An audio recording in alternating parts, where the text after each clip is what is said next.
Namaste, thank you very much. It's a great pleasure for me to share some experiences we had in the last 20 years with Ayurveda education in Germany, Switzerland and Austria. I'd like to thank Ramana for this invitation and the chance that, yes, that also education has become a theme here in this conference, and especially that you found interest or have interest in what is going on there abroad. Now, I'd like to add on Professor Martin's speech and have the chance now to go with you a little deeper in the differentiation. What is the framework in Europe comparable to what is what is it like in India? So let us just jump into the topic. The question is Ayurveda medicine. What is it in India and what is it in Europe? When it comes to the question to design a curriculum, and that is actually one of the questions those are being discussed here, we have to clearly see what is the difference in the situation for Ayurveda in India and in Europe. Otherwise we cannot design the curriculum because it has to fulfill the needs of the students, the medicine, the doctors, etc. So many things you will be able to read. I will cut it short. First of all, in India, Ayurveda is a basic healthcare, whether in Europe it is an alternative and a complementary healthcare. In India, of course, it's an affordable medicine, whether in Europe it is a medicine for the upper class. Also, this makes it a difference when you design a curriculum. In India, it is part of the tradition. In Europe, medicine, Ayurveda medicine is part of the modern lifestyle. In India, of course, it is near to the Hindu religion, and in Europe, it is independent from religion, but mixed up with esotericism. In India, it is part of the Ayush system, but in Europe, Ayurveda has a competition with other camp systems. We have to also, when we want to teach it, when we want to develop it, we have other systems of natural medicine, complementary medicine. We are a little bit, are in competition with. Ramana also, you spoke about the Chinese medicine that is there. And in India, there's an integrated part in Ayurveda is an integrated part in health politics, whether in Europe it is not covered by health insurances. For example, the Ayurvedic doctor in India has a wide range of mineral herbal drugs available for its treatment. Whether in Europe we have only single herbs, food supplements, manual techniques we can offer, and of course nutrition advices, but we are limited. In India, treatments are accredited, whether in Europe not as to such an extent. In India, Ayurveda profession has its own council, whether in Europe the professions are more an add-on to the profession of an MD, medical doctor, or a practitioner of natural medicine. In India, Ayurveda doctor wishes to be acknowledged in society and in politics on the same level than MBBS. So far as I understood from many discussions here, this is something, within the Ayurvedic students, it's discussed, this aspect. Where do I stand in the society with Ayurveda? Whether in Europe this is not of any discussion, it often is integrated as a complement to other system of medicines with an established clinical practice. Now, next question. The Ayurveda patient is also different in India and in Europe. In India, a patient is devoted, a patient has trust and respect to the Vaidya. Whether in Europe, a patient is well informed, or let me say, half well informed, but the patient in Europe has general doubts and many questions. Everybody of you who has had patients in Europe, there are many questions. You cannot come out of the consultation very easily because there are many doubts and questions you have to answer. In India, Ayurveda is part of life. It has, and in India, a patient has much faith in God.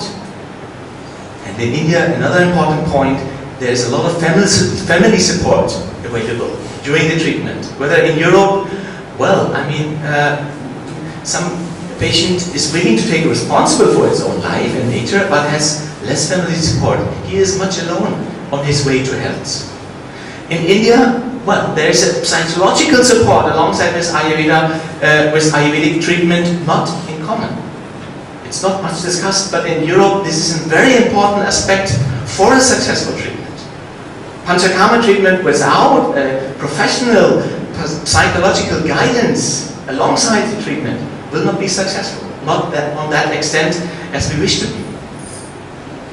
In India, well, a patient is also wishing that it gets, so far my understanding goes, also in India a patient wants to have a fast working drug, because that is modern lifestyle now. A patient also wants that from Ayurveda. Whether in Europe, these patients we have, they are already given up by modern medicine, and they are searching for a holistic approach. The therapy, they accept that the therapy maybe will take longer and will be slower. In India, there's a correction on one's lifestyle does not stay in the foreground. So, I mean, do I have to change my life? And these aspects are not so much in the foreground. Whether in Europe, there is a demanding for advice against stressful lifestyle. Now, the Ayurvedic student in India, they are high school leavers, but in Europe, they're medical professionals, and their age is different. In Europe, they are 30 up to 65. In India, BMS is a seat in, many students in Ayurveda, they get their seat in BMS because they have not got the chance to have the seat in modern medicine. So, in Europe, it's vice versa. Those doctors come to the training, they made a strong decision for Ayurveda. Come specifically because they want to learn Ayurveda. In India, well, you have the chance to refer to the Sanskrit base of classics, whether in Europe you don't have the translation and the textbooks available, like Professor Martin Midville just remarked. And in India, we will start a career on the basis of the learned skills and the family collection. When you start with Ayurveda. Whether in Europe, our students, they often learn Ayurveda after having established already a successful clinical career. In India, someone has to learn basics in anatomy and physiology as part of the BMS training, whether in Europe this is not needed because they are already modern medical doctors. India can easily link up to the Vedic traditions alive, whether of course in Europe students wish to get better holistic understanding about life and health connected with yoga and the Indian philosophy. I mean, seeing these differences, you have a good ground to now find a way to a curriculum that works at the end. And when you look at the training in Germany, I mean, this is how it looks like. And one aspect is important.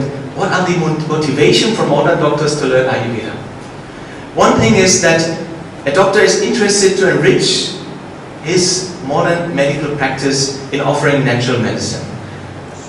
Motivation for a modern doctor is also the fascination he has, from India, the culture and the contact he already maybe has to some of the shastras through yoga, or he has read some philosophical books. On the other hand, a doctor wishing to find back to his true ideal in their profession. That's a very important point. Many doctors coming to our training because they feel they got lost in the technical medicine in some hospital, and they think about, well, I have studied once medicine to really treat, to heal patients, but now I'm not in touch with any patients anymore. So they're coming because they want to really fulfill this dharma they have started for studying medicine. And many doctors, they like to explore the intelligence of the Ayurvedic system to get a better understanding about life and health. There are limitations, of course. These students are busy in their career and their jobs in Germany, so they have limited time, only part-time training is possible, and they're not willing to learn a new language like Sanskrit, it's not possible. And Ayurveda can be offered mainly on a private clinical setup up to now, mainly. There are some exceptions, but mainly on the private. So, keeping all this in mind, we will design a curriculum. Not now. So, the curriculum, that we have to design also, has to fulfill different aspects. Those are discussed through Ayurveda or with Ayurveda. One aspect is that we all wish to have a fixed curriculum. There's a demand, regulation should be there. That's one side. On the other side, there's a dynamic learning culture that's coming up. So both things we have to keep in mind. On the other hand, standardization is now, I mean,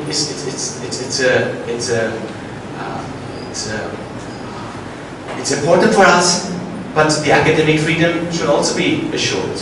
Tradition on the one side, modernization on the other side, spiritual dimension on the one side, scientific evidence on the other side, that both is important for Ayurveda, and modern didactics is, I mean, students expecting that, but there's also a really traditional teaching experience with the Vaidyas and those doctors coming from India, and both has to be combined.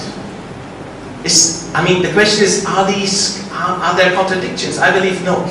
Our task is really to bring all these things together, because Ayurveda has all these dimensions.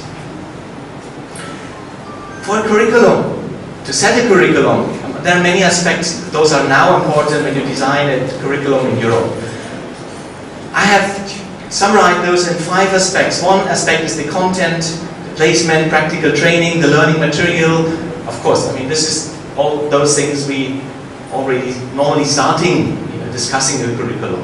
But in the West, we are going more and more to the question, what are the professional skills we want to convey to the students? What shall they have in their hand afterwards? And how do we come to these skills? How do we teach them to have those skills, and how can we assess them at the end? So the learning outcomes are becoming more and more important, where the content is getting a little bit on the side. Of course, we need to know the scope, the overall scope of the training, and with that we're coming to learning hours, where there is the direct teaching hours, only one aspect, but the whole learning hours in the modern educational system in Europe becoming more and more important, and that is where the credits are coming out, not only from the classroom teaching. The methods of assessment, I believe, is a very important aspect. How do we assess those skills we want from our students? When we find those answers, we have a good base to design the curriculum and the didactics, and we have to find the right teaching staff. Yes, teaching staff is very important. In my belief, there should not be one teacher in one academy. We find this in Europe very often. There is one yoga center with one great teacher, and he teaches all the subject. No, when it comes to an academic good teaching program, you need many teachers. They should be, in my vision, from Europe as well as, of course, from India. So in my vision, half-half is a good rate.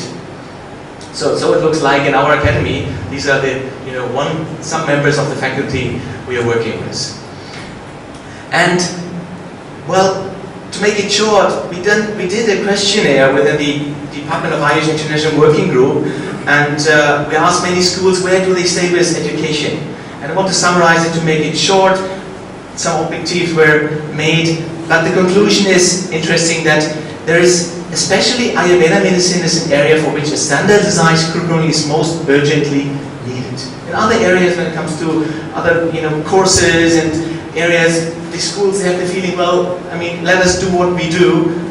I don't say that maybe it's good, but when we ask the schools around the world, we have asked more than 11 schools, famous schools in the world, what is their need? They said, yes, for Ayurvedic medicine we need standardization curriculum. That is where we have to need support.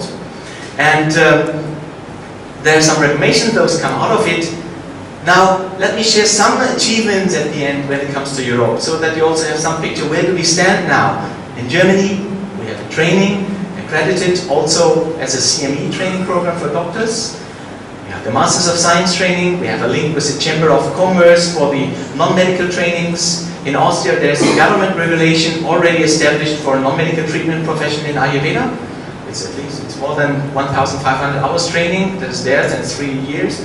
Not many people are talking about that, but this actually was one of the first governmental regulated professions in Ayurveda in Europe.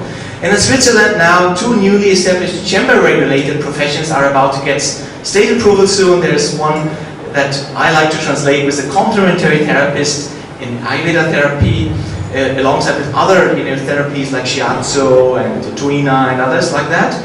It will be at the end something like a 1,500-hour training, learning hour training, and then, which is nice, there it will be becoming a profession as a practitioner of natural medicine, also specialized in Ayurveda, alongside this specialization, also TCM, homeopathy, that is possible.